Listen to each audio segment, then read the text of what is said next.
de nous avoir rejoints pour cette présentation. On est heureux de vous accueillir.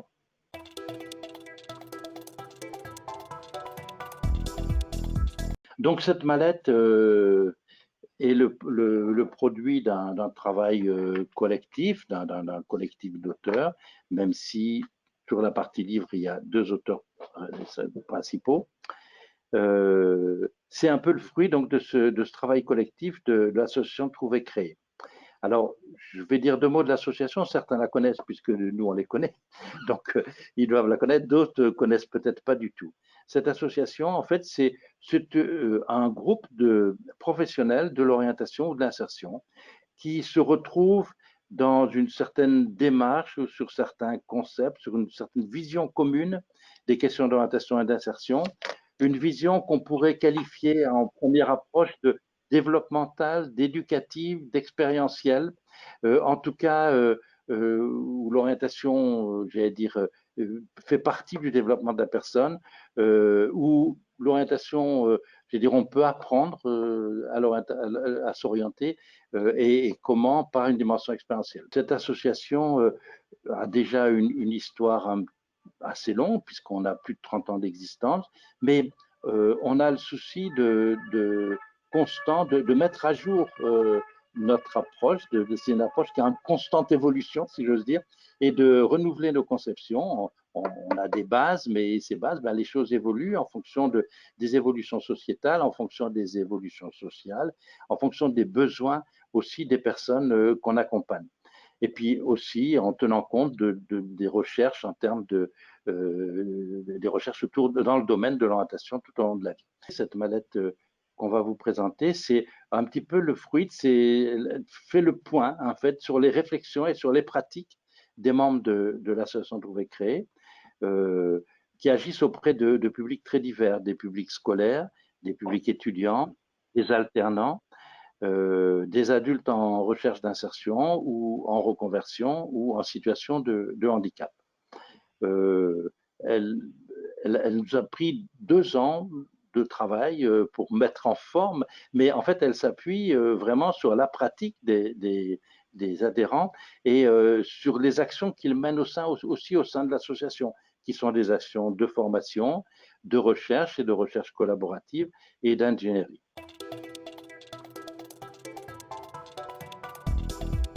Voilà, donc ça c'est la présentation. Alors on voit l'ensemble, vous voyez qu'il y a beaucoup de choses, on voit un grand tableau, sur la gauche on voit un livre, et puis on voit alors il y a effectivement un livre, peut-être tu peux le montrer si tu as une vision du livre. Voilà le livre, voilà. À côté du livre, il y a donc un guide pédagogique, un guide. Tu peux le montrer peut-être si tu le trouves, Christine. Ce guide, il est assez volumineux, impressionnant même. Enfin, il réunit 62 séquences pédagogiques qu'on peut utiliser. Soit, voilà, le guide, il est, voilà, on voit que rien, qu'on peut utiliser soit en groupe, soit en individuel, dans des démarches individuelles. Et puis, il est accompagné de matériel. On voit par exemple sur un grand tableau, il y a des jeux de cartes également, certaines planches qui éviteront d'avoir à préparer tout ce matériel, qui sont utiles pour certaines séquences et qui éviteront d'avoir à préparer tout ce matériel. Cette mallette est éditée donc par les éditions Qui Plus Est, où elle est en vente. Voilà, donc la première, voilà le contenu. Maintenant, on va rentrer plus en détail dans la présentation de cette mallette.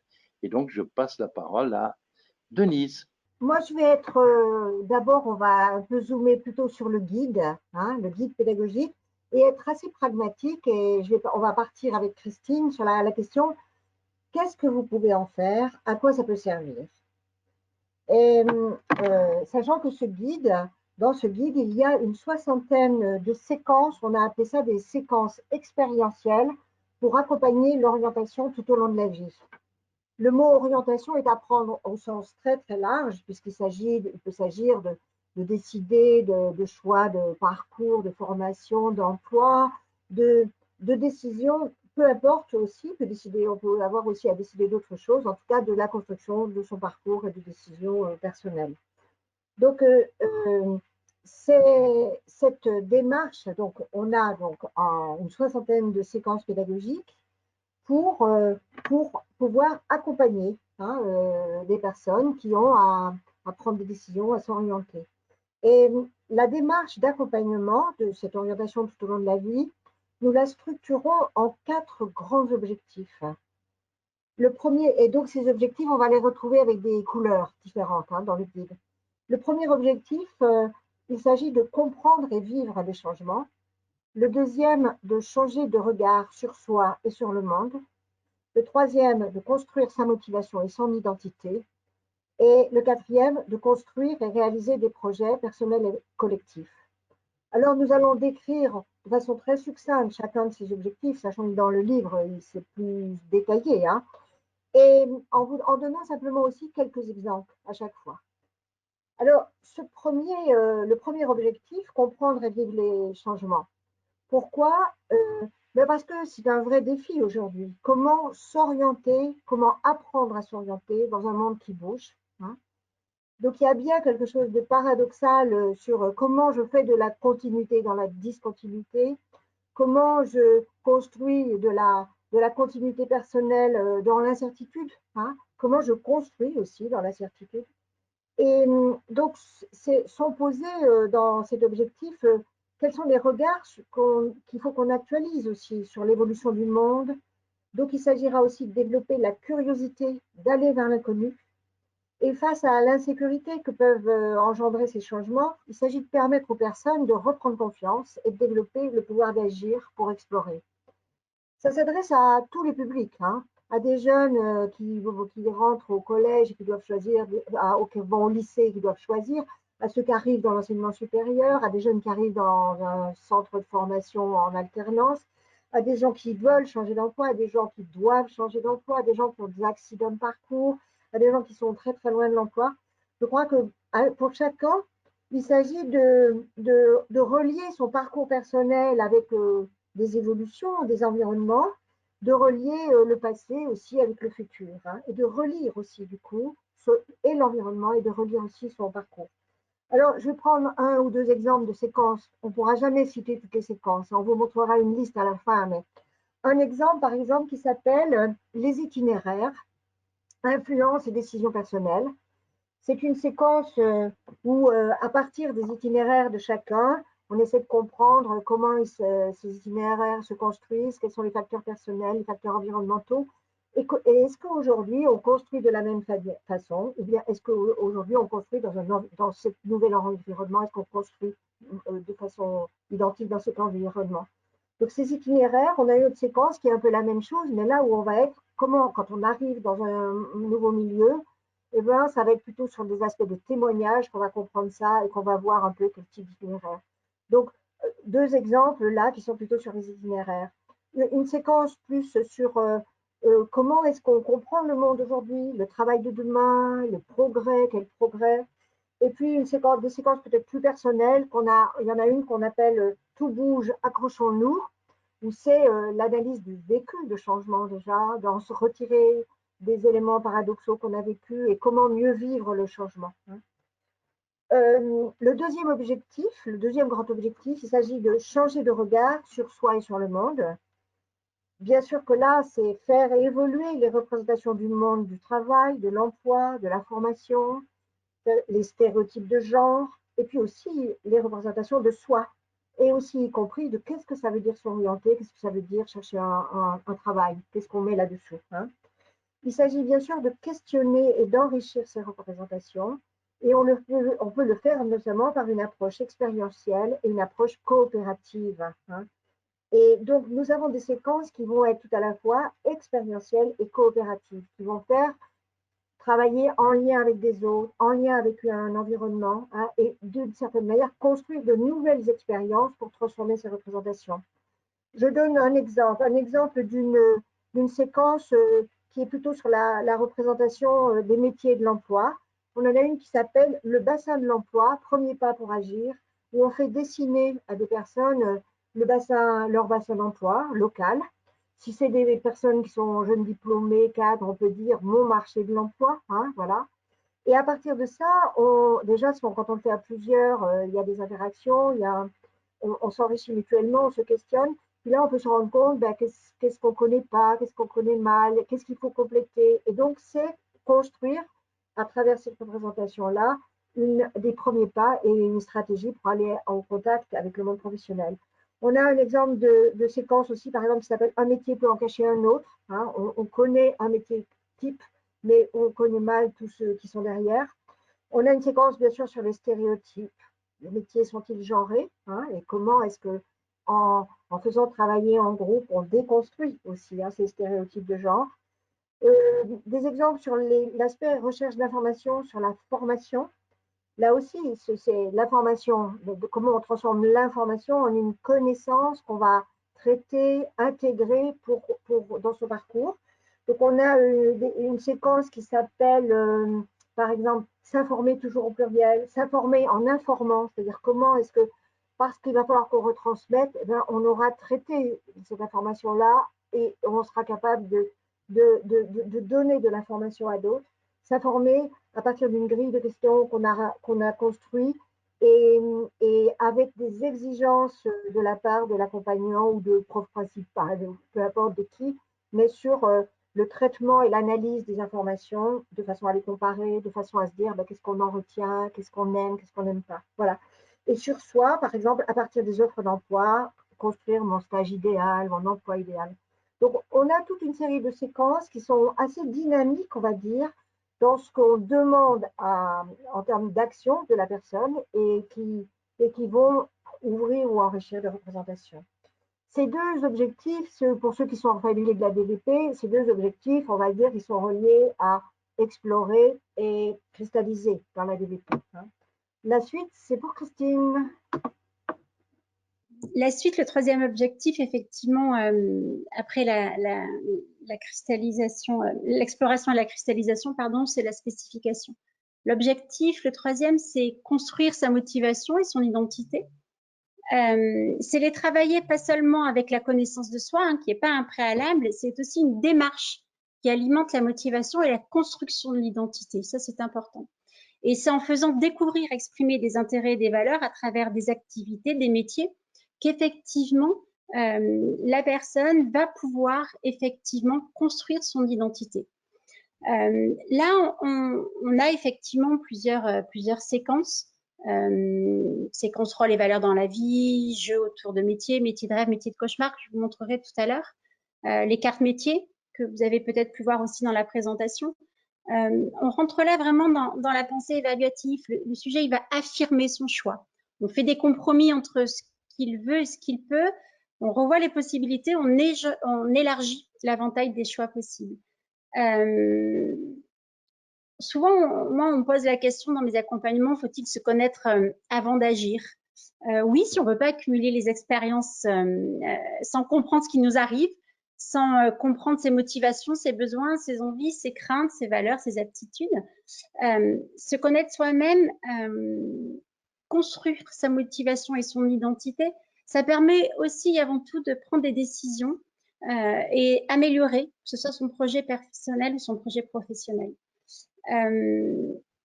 Souvent, quand moi je parle de l'identité et de la connaissance de soi, on me pose la question, êtes-vous en capacité aujourd'hui de m'aider à identifier tous ces items? Avoir la capacité de se valoriser, c'est aussi par exemple une manière pour nous d'aborder toutes les séquences qui vont pouvoir activer chez la personne les compétences à s'orienter, mais aussi les compétences. Dans une des séquences dont un des objectifs, c'est travailler sur le CV, c'est bien évidemment pas travailler sur la forme ou sur un contenu classique. On est dans la valorisation. Moi, j'accompagne beaucoup d'étudiants qui me disent dans la préparation de leur CV, non mais franchement, je vais pas dire tout ça. On est dans le traitement de nos expériences et dans notre intégration, puisque la connaissance de soi influence bien évidemment l'estime de soi. Et oui, on a intérêt à se connaître soi-même parce qu'on ne peut pas rester ou glisser dans une opposition Nos expériences, elles fluctuent, notre trajet de vie, il évolue. Et on rejette, on absorbe et on modifie nos expériences, car on est les auteurs, effectivement, de nos projets de vie et nos projets professionnels, bien évidemment.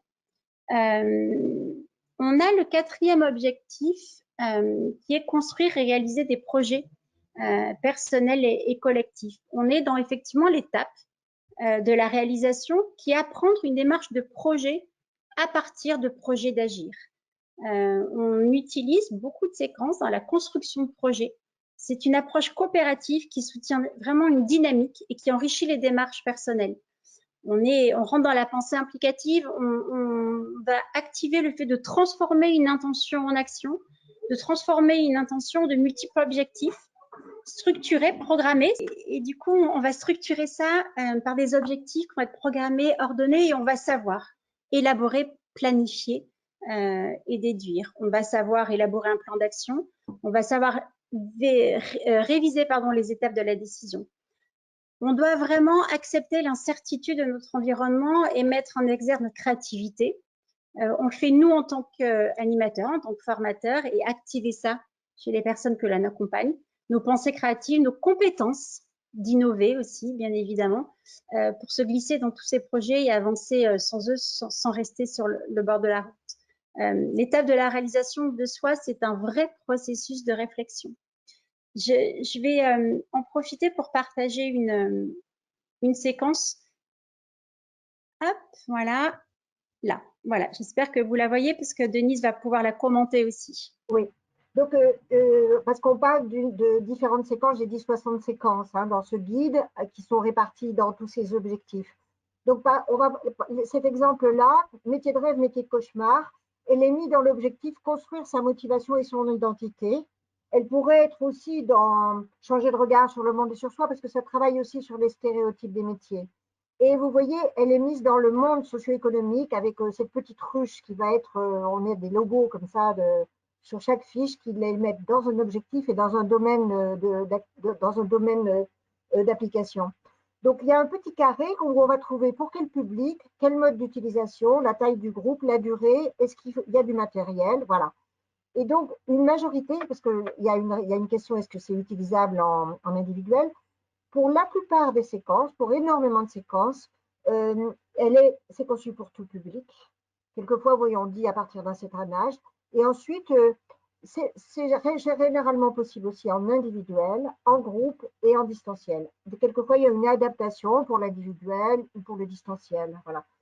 Et la durée. Et dans chaque séquence, donc, on va trouver un aspect de contextualisation. Pourquoi c'est un enjeu, pourquoi on travaille ça, quels objectifs on se donne. Et puis, vous trouvez juste derrière, juste à côté, là, le en bref. Le en bref, vous verrez que ça, dans nos sommaires, on peut entrer par les objectifs, par les en bref, et puis par des mots-clés aussi, ce qui permet un usage dans ces 60 séquences, un usage très, très facile pour se dire, ah, je cherche quelque chose, comment je le trouve. Donc là, le en bref, faire exprimer par chaque participant sur des petits papiers un métier ressenti comme métier de rêve et un autre comme métier de cauchemar, les rassembler et les faire tirer au sort pour engager une confrontation des représentations de ces métiers et une réflexion sur le rôle des représentations dans les choix. Et en allant plus loin, ça va aussi faire exprimer leur intérêt, ce qu'ils veulent et ce que surtout ils ne veulent pas. Voilà. Donc, on a des objectifs. Vous voyez ce qui est important pour l'animation, les tâches, où situer cette séquence dans une démarche. Donc, ça peut être en début, au milieu d'une démarche, et on dit qu'est-ce qu'il peut y avoir avant et après.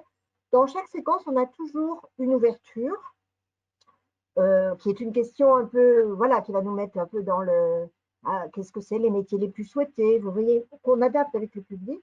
On annonce le thème, et ensuite, vas-y, déroule. Et donc, à partir de ce thème, dans chaque séquence, vous voyez, vous aurez un déroulé très, très, très précis sur cette approche expérientielle. Donc, le premier temps, individuellement, ils réfléchissent à un métier de rêve, métier de cauchemar. En grand groupe, on va tirer, il va y en avoir qui vont dire, pour moi, c'est un métier de rêve. L'autre, un aspect contradictoire. Et puis, donc, on a un déroulement très détaillé dans chaque séquence. Et ensuite, on a, vous voyez, des variantes. Quelquefois, il y a des notions. Et les notions, certaines sont explicitées dans ces séquences, mais beaucoup vont renvoyer au livre, où là, on va trouver des notions, hein, la notion de compétence, la notion de représentation, de toutes sortes, voilà. Et voilà, et je reviens là après cette expérience, il y a ce qu'on appelle le traitement de l'expérience, traitement du vécu, comment ça s'est passé, vice versa, et puisqu'on sait bien que tout apprentissage, toute transformation, les émotions sont là, sont présentes, et c'est un élément important de les exprimer. Et puis un traitement du contenu, et là on sera sur les contenus qui ont émergé de ça. Et puis un moment ensuite d'intégration, c'est comment cette séquence expérientielle, qu'est-ce que j'en retire pour la suite de ma démarche, ça me conduit à faire quoi, est-ce que ça ouvre quelque chose, ça ferme quelque chose, voilà. Donc, c'est un aspect de traitement dans mon propre parcours, dans ma réflexion actuelle, hein, dans ma démarche. On va Et peut-être laisser la parole. terminer sur le guide en montrant la liste des séquences, Christine. Oui, je vais vous. On en a montré une, et puis après, on ira sur le livre avec Raymond. Et donc, c'est 60 séquences, voilà.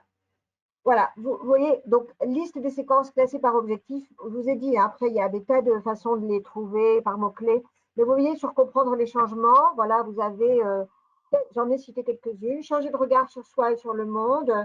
On va avoir des choses sur la démarche elle-même, des exemples de parcours, toute l'ouverture avec le monde professionnel, les origines du travail, un premier pas pour agir. Tout le monde a des compétences, mais qu'est-ce que c'est? Les métiers sont-ils genrés? Voilà. Je ne vais pas toutes les citer, vous pouvez peut-être, au fur et à mesure qu'elles le déroulent, en regarder. Hein. La baguette magique, c'est mes paradoxes personnels, par exemple. Et remonte voir pour avoir Ah voilà, construire ma motivation et mon identité. Vas-y, déroule assez rapidement, quoi. Voilà. Là, on a aussi l'utilité des métiers. On a aussi toute l'approche de comment, par les expériences, on valorise ce qu'on a appris, hein, la connaissance de ses qualités.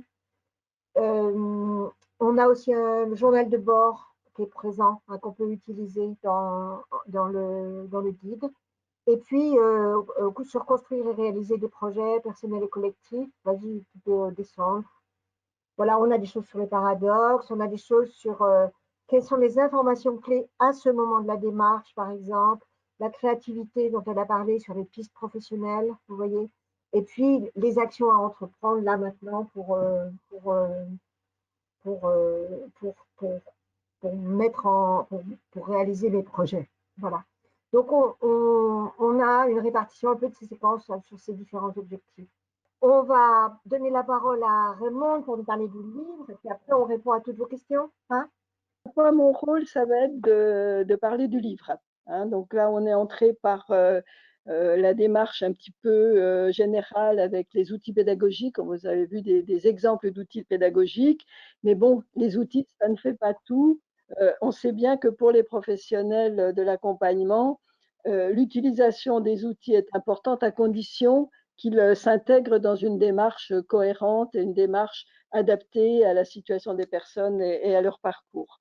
Dans ce livre, nous avons voulu répondre à un certain nombre de questions.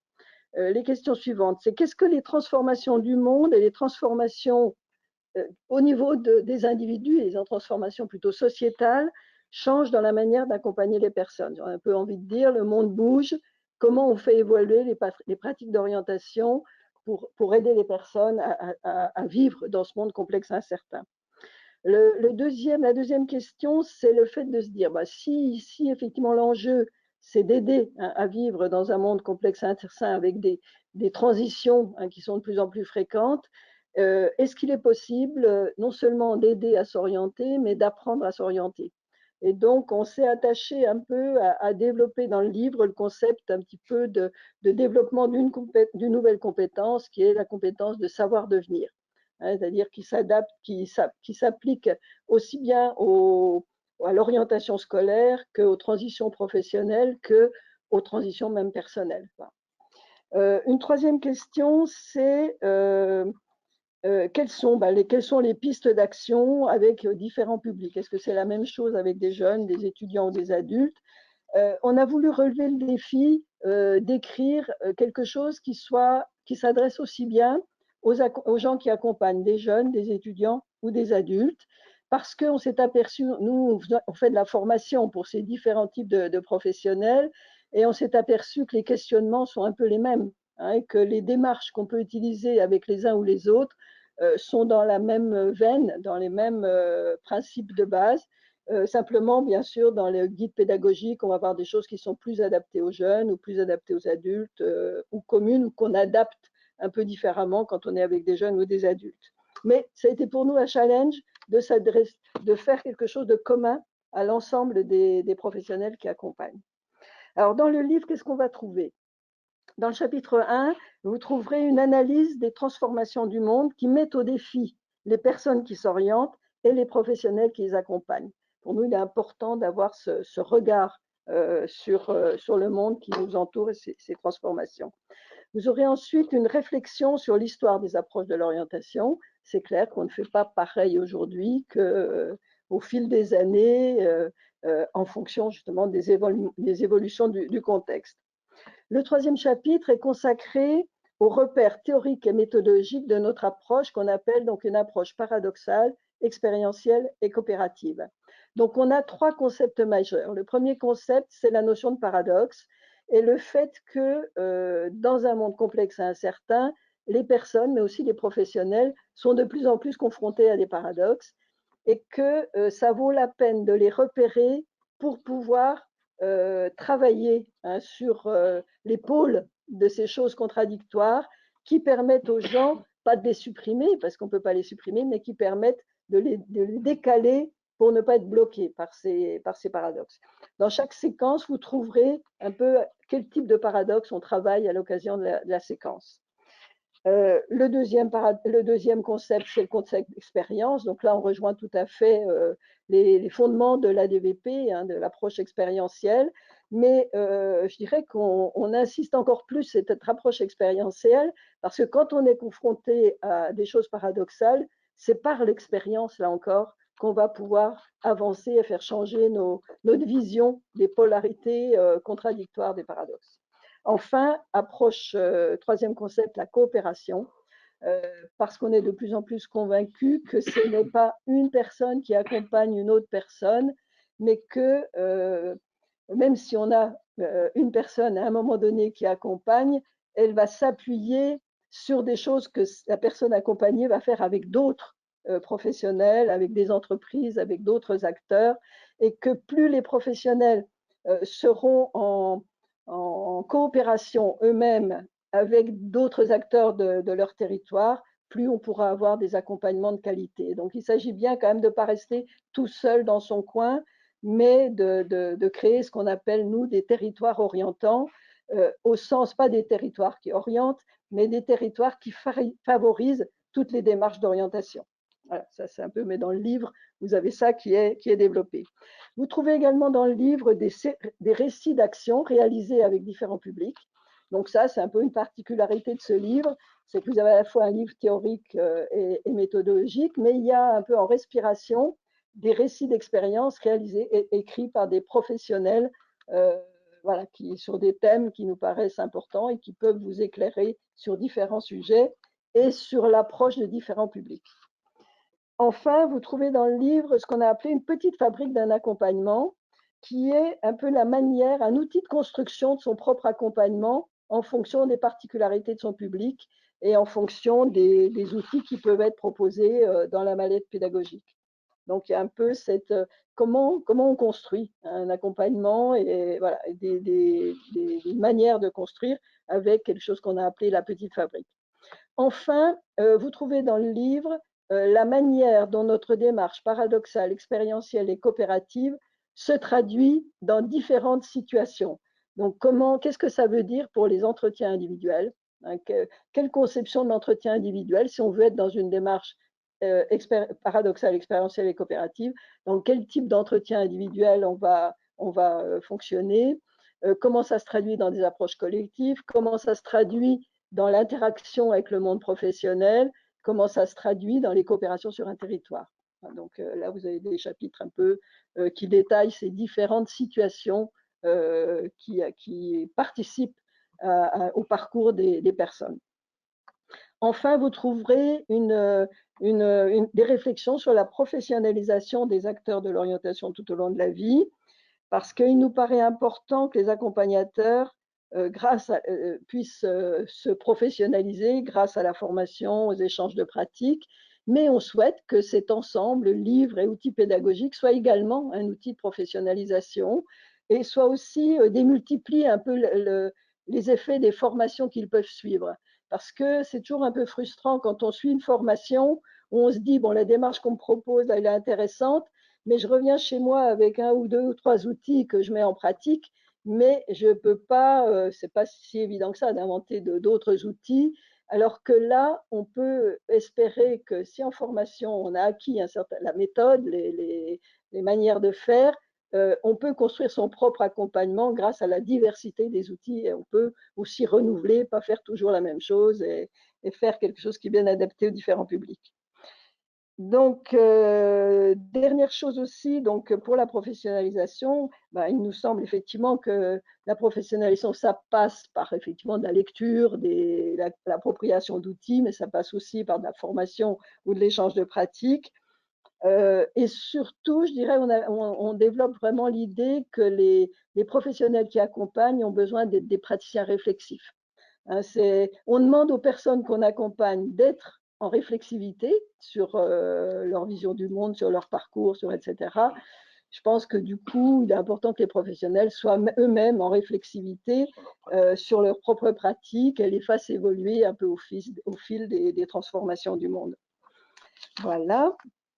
Donc, je dirais pour terminer, oui, alors ce livre, il peut aider les professionnels aussi à choisir des repères théoriques et méthodologiques. Je pense qu'il est important pour les professionnels d'être au clair sur un peu leurs repères théoriques et méthodologiques dans leur pratique, à les expliciter auprès des personnes qu'ils accompagnent, et enfin pas expliciter forcément les repères, mais expliciter leur démarche, la démarche d'accompagnement qu'ils proposent auprès des personnes qu'ils accompagnent, avec leurs collègues, avec les partenaires sociaux, hein, ce qui peut permettre d'augmenter la qualité globale de l'accompagnement. Avec l'idée un peu, on peut relier ça un peu à ce que c'est que la compétence et l'idée un peu qu'un professionnel compétent, c'est quelqu'un qui sait à la fois vouloir, pouvoir, savoir agir en situation, mais c'est aussi qu'il peut analyser, expliquer sa démarche et sa façon d'agir. Hein. Et je trouve que c'est toujours un plus quand les professionnels peuvent vraiment parler de ce qu'ils font, de comment ils le font, pourquoi ils le font comme ça, etc. Ce n'est pas le plus facile. Hein.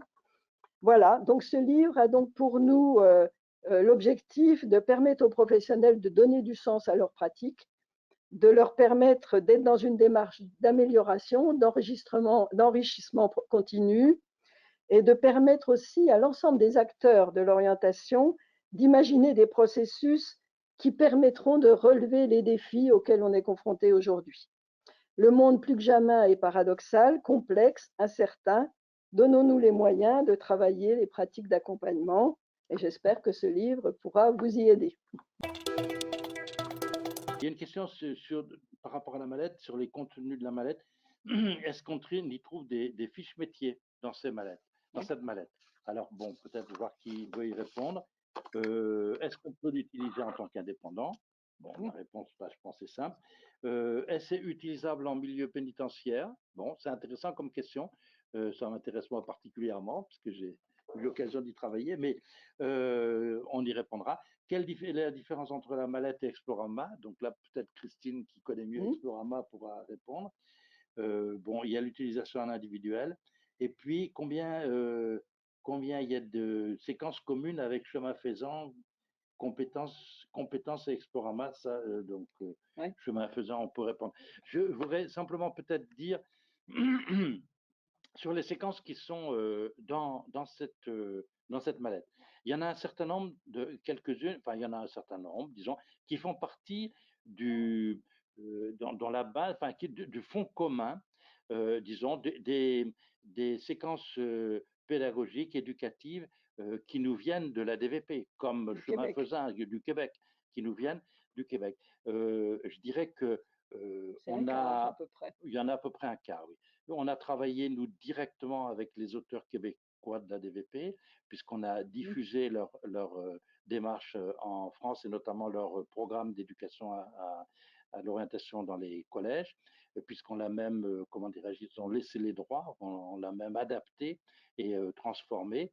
Et donc, ces séquences, on les a recueillies du fonds commun, enfin du fonds qu'ils avaient créé, faut dire les choses comme elles sont, les Québécois, et on les a en fait enrichis à travers notre pratique. Alors il se trouve que de ce fonds, il y a aussi d'autres auteurs qui s'en sont emparés, et notamment avec le public plus adulte. C'est le cas des auteurs de Chemin Faisant. Donc on n'a pas les mêmes appellations, mais on a pour un certain nombre de séquences qui sont communes dès l'origine, puisque eux-mêmes les ont puisées dans cette source commune qui étaient les auteurs québécois. Donc je ne saurais pas dire combien, mais il y en a. Je dirais que telles qu'elles sont, elles ont été complètement retravaillées suite à notre... Oui, j'ai vu qu'il y avait Christine et Denise qui veulent parler. Elles ont été complètement retravaillées et elles ont été placées dans une perspective qui est un petit peu différente, qui n'est pas uniquement la perspective ADVP, qui place bien dans une démarche qui est à la fois... il y a toujours la DVP, mais il y a toujours l'expérientiel, mais il y a aussi la dimension paradoxale, la dimension coopérative. J'ai fini sur ce petit point. Et il y avait Christine d'abord qui a... Dans ce que vient de dire Alain, effectivement, Trouver Créer approfondit un processus et un vrai processus, d'accord? Et ça, c'est vraiment très important pour moi de le dire parce que ça se vit, ça se répercute dans les séquences, pas que dans le livre, dans les séquences qui vous sont proposées là. Je passe la parole à Denise parce que sinon... Non, je pense qu'il faut que tu répondes aussi à la question vis-à-vis d'Explorama. Voilà. Alors, moi, par exemple, justement, dans ce module d'orientation active à Paris Descartes et à l'IPGP, l'Institut du Globe, enfin, ça dépend de Paris Diderot en 2e et 3e année de licence, on a construit un programme, d'accord, d'heures d'accompagnement à l'orientation éducative dont on a inclus et dont est inclus l'Explorama. Pour vous dire que l'Explorama fait partie du processus d'accompagnement. C'est un outil qui fait partie de tout notre processus à Trouver Créer d'accompagnement et d'activation des compétences à s'orienter. C'est pas une fin en soi, voilà. Mais oui, moi je l'utilise l'Explorama, mais pour répondre à un objectif précis. Alors vous voyez que nous on a développé 4 objectifs, entre autres, d'accord, parce que les objectifs sont du coup appliqués dans plusieurs domaines. On pourrait dire que dans notre tableau, par exemple, l'Explorama correspond à une case, un objectif avec un domaine. Alors que nous, on rentre dans un processus. Et moi, quand j'accompagne et quand je fais l'ingénierie de ces séquences, l'Explorama c'est pas péjoratif du tout, je m'en sers vraiment, mais voilà, c'est à un moment donné une séquence pour tel objectif, mais inclus dans tout un processus. Et ça, c'est vraiment très important. La grosse différence, elle est là.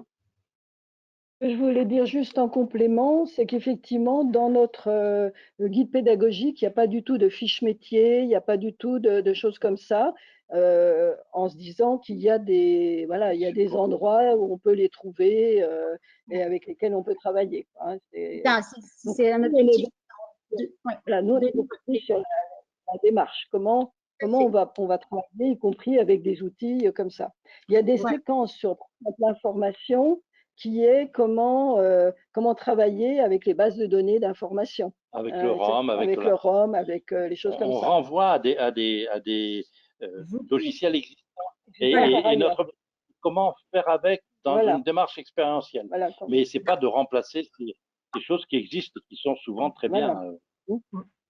Moi, je peux proposer de répondre sur cette question du collectif et de l'individuel. Bon, on a montré que les séquences avaient vraiment... on va dire qu'elles sont écrites plutôt pour un usage collectif. Sauf deux qui sont vraiment sur les entretiens, l'entretien carte métier, l'entretien point de situation pour agir. Mais énormément, la plupart des séquences sont utilisables justement dans un certain type d'entretien où là, on va faire vivre des expériences dans un entretien. On va pouvoir préparer qu'est-ce qui se passe entre un entretien et un autre entretien. et où dans un entretien où on fait un point sur des choses collectives qui se sont passées avant ou après. Donc, on est sur individuel, collectif, mais aussi sur, et le livre explicite cette articulation à construire entre l'individuel, le collectif, les séquences et les démarches actives à construire et le retour. Donc, vous voyez que là aussi, on est vraiment sur quelque chose de comment est-ce que cette démarche-là peut s'organiser, hein, préparer, faire, traiter. Hein, là aussi, dans quelque chose de très actif. Voilà pour cet aspect. Et puis, si j'ajoute, parce que je vois qu'Isabelle nous a posé une question sur l'oral, et vous verrez que bien sûr, on ne prépare pas le bac, on ne prépare pas l'oral du bac, mais dans beaucoup de séquences, il y a la question, et ça, il y a beaucoup de publics pour lequel c'est important, par exemple, quand on travaille en groupe, le travail de petits groupes c'est déjà l'endroit là où chacun va pouvoir prendre la parole, chacun va s'exprimer. Et c'est cette construction aussi de la possibilité d'un échange avant ensuite d'en faire une synthèse au grand groupe. Donc, il y a un vrai apprentissage aussi de l'expression, de l'analyse, parce qu'elle est progressive avec ses pairs, puis ensuite en grand groupe. Et on disait qu'on allait plus loin, c'est-à-dire qu'on n'est pas que dans une notion d'orientation, d'accord? C'est aussi la notion de compétence, de se mettre en situation de réussite pour la liberté de choix ou autre. Donc, en fin de compte, ce grand oral, moi, j'ai mis en place la réforme du baccalauréat dans un établissement avec l'approche expérientielle et paradoxale et coopérative de Trouver Créer. Ça fait partie, effectivement, je veux dire, avoir la notion de choix, se mettre en situation de réussite, comment je rentre dans les apprentissages et pourquoi, et je traite toutes ces expériences. Et du coup, on a traité, par exemple, on s'est approprié avec les enseignants et je les ai accompagnés à s'approprier l'oral du bac dans un autre objectif, d'accord, que effectivement, aujourd'hui, elle est téléchargée sur Internet, d'ailleurs, qui sont très bien faits par Sciences Po, mais qui ont rédigé de toute façon les recommandations pour l'oral du bac sur l'oratoire ou autre, d'accord? Donc, c'est ça qu'il faut vraiment avoir en tête. Je pense qu'effectivement, c'est tout à fait possible de l'utiliser en milieu pénitentiaire. Il m'est arrivé, moi, de faire des séquences qui sont très proches de celles-là, puisqu'on en retrouve certaines que j'ai utilisées et qui sont dans la mallette, en milieu pénitentiaire.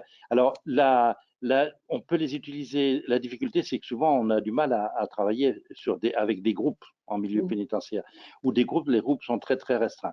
Donc voilà, il faut l'utiliser dans une démarche qui est quelquefois plus individuelle, mais c'est tout à fait possible et je pense que ça peut justement bien mobiliser les personnes qui sont. Alors je ne sais pas si la question s'adressait plutôt à des détenus qui sont adultes ou si c'est des jeunes, mais pour les jeunes, ça peut bien répondre aux questions d'orientation qui se posent et pour les adultes aussi à la question de qu'est-ce que je peux faire, dans quelle perspective je me place. Ce qui est important, on est dans un processus permanent, d'accord?